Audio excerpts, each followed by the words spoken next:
and greetings, y'all. Welcome back to another episode of Dreaming with Daja. So, for those of you who don't know, my name is Daja Serenidad, and amongst the many other things that I share, including inner child healing, off-grid living, medicine, music, I also love to share my dreams. And I'm a big dreamer, y'all. I dream a lot, pretty much every night. I remember my dreams most of the time, and I've often had lucid dreams. I've often had great symbolism, and I've even had prophetic dreams. So it's definitely one of my gifts, and I like to tap into it deeper by logging my dreams. It's been so long since I made a video on this channel about my dreams. Shame on me. But I actually do always log my dreams that seem really interesting to me, usually in my voice notes on my phone. So it's time to get back to sharing in this through this modality so that my YouTube fam can hear what's been going on in my unconscious world. So I had an amazing dream the other night. Very, very powerful, very prolific. Really affected me. It really did. So... And I'm in my bed because I just woke up. So sorry if there's just a little bit of shaking with the phone. It's not on solid ground. Okay. So in this dream, I started out like in a house with a whole bunch of friends. These weren't people I know in real life. They were dream people. And in the dream, I had a boyfriend. And for those of y'all who've seen Insecure, it's that Asian dude. I don't know his name. Sorry to even refer to him in this way, but he's an actor. I think I've seen him in some other things too, and he seems to be like doing things with black people. And he's the one who ends up dating Molly. I can't even remember what his name was on the show right now, but if you know, you know. And it doesn't even matter. He, in the dream, was my boyfriend. And it's interesting that he showed up because I haven't watched Insecure in a really long time. I haven't seen him on anything in a really long time. So it wasn't like he was recently in my mind. And also, okay, I guess it doesn't matter. Just that. I hadn't been thinking about him. So it was interesting that he popped up in my dream. But in the dream, and there was something else in the dream that I knew came from the real world because I had been watching this other show on Netflix called Maid. And in the show, there's this girl who's trying to leave her man who has a drinking problem. And that I had watched like maybe an hour or two before I went to bed. So I wasn't surprised that some of the information from that show was in my dream. So I like to clarify this because some things are messages and other things are just our mind processing all of the things that we've been taking in. You know, I oftentimes will dream about things I've been watching because they're so deeply embedded in my subconscious mind. So I just want to make that clear. So in the dream, there was like people in the house, and I was feeling like some type of way because my boyfriend, this dream realm boyfriend, he was making plans with the guys to go and like drink. And I just really didn't resonate with that. So I was like, why are you going to drink? Like, stay here with me, you know? Like, I thought we were going to hang out and blah, blah, blah. And he kind of just ignored that. I was like, no, I'm just going to go. So then I was upset about him going. I was feeling some type of way. And I don't remember too much more in this part. But basically, at some point, he came back. And when he came back, I was like, well, I'm not going to talk to him because...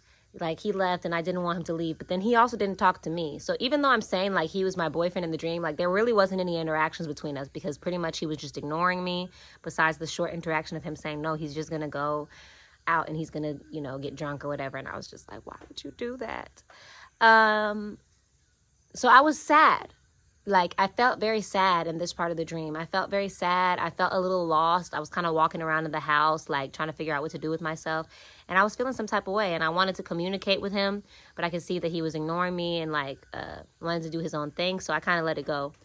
And then I left the house. And I remember actually being outside in the yard. And I saw my friend, my neighbor's dog, who's also the brother to my dog. His name is Peterson. I saw him in the dream and he came up to me and was like licking me and showing me love, and I was petting him and stuff. So that was a nice aspect to the dream. So then after seeing the dog, I kept walking and I found myself in this big warehouse. I call it a warehouse because it's just a huge space with a really tall ceiling. And outside of and so it was interesting because along the floor there were people, and some of them looked, like everyday people, and some of them looked like maybe homeless people that had been camping out there. But so there was some people along the floor and on the left side of the room, and outside there was an amusement park. So I was walking, like looking at everybody and noticing the people or whatever. And I was walking with a girl, actually just in remembering this part. I was walking with a girl and she was asking some of the homeless people to move. And I remember thinking, like, is this okay? Like, they're not really hurting anybody. But that was a small detail of the dream. I just remember there was a girl who was telling them to move to another space. But everyone else, it seemed like they were waiting to go to the amusement park or something when it opened. But then I saw over to the right side of the warehouse, so like all the way on the other side, I saw a group of people sitting in a circle. So then I go over there to check them out, and I'm thinking, oh, this must be a song circle. That's definitely my type of vibe. And a part of me is like, as I was walking, I was on my way to the amusement park, but then I was getting distracted by what was going on in the warehouse. So I was looking around at the people. And when I saw this circle, I walked over to them. And as I was walking up on them, I was speaking. And I was like, hey, like, I was going to go to the amusement park, but this looks like more my vibe. Like, this looks, I was like, y'all look beautiful. I remember clearly saying that. I was like, you all look so beautiful. And I asked if I could sit. And they're like, of course, you can sit here. So I sat in the circle. And this woman stood up, like she was about to perform. And this woman looked like maybe Costa Rican, definitely like Latina. And she had long black hair. And she was skinny. And she had a bowl of water and a glass of water. The bowl was full and the glass just had a little bit of water in it. And so she placed those in the center of the circle. And then she took her hair, and it was like curls, but just at the very bottom, like wavy at the bottom. She took the tips of her hair and she put them into the bigger bowl of water. And then she lifted it up and she placed her hair into the glass of water. Again, this glass of water it was a tall glass and only had a little bit of water in it. So when she dipped her hair into that glass, it started to sing, and it was making music. And it was like the most beautiful sound I've ever heard. What it reminded me of was when people play music, like with the tips of glasses of water. It was that kind of vibe, but she wasn't using the tips of the glass. She was dipping her hair all the way inside. But as soon as her hair touched that second water, it just was singing. It was just singing these beautiful frequencies. And I was amazed. I was watching her like, this is the coolest thing I've ever seen. And so that was amazing. And then it started raining. So we couldn't really hear the music anymore. We couldn't really hear it because it was raining really hard on the... Okay, so once it was raining really hard and we couldn't hear it anymore, it slowly got more and more quiet, so we couldn't hear her anymore. Then she grabbed a microphone and she said, I'm going to use the microphone so y'all can hear me better. And she was speaking in Spanish. That's also how I knew she was Latina. And I thought she was going to put the microphone to the water, but then the water was no longer a factor. It just disappeared. And she sat down right in front of me. So imagine if we're in a circle, I'm like right here. So I'm at a very central spot in the circle. She comes and she sits directly in front of me, like a foot away from me.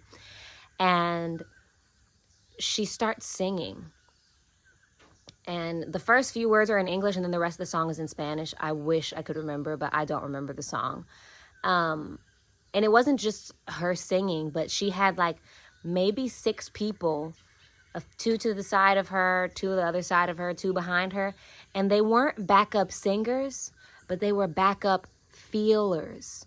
So as she was singing, they weren't singing or anything. They weren't even really dancing, but they were kind of swaying, and they were making all these facial expressions. They were doing this kind of stuff.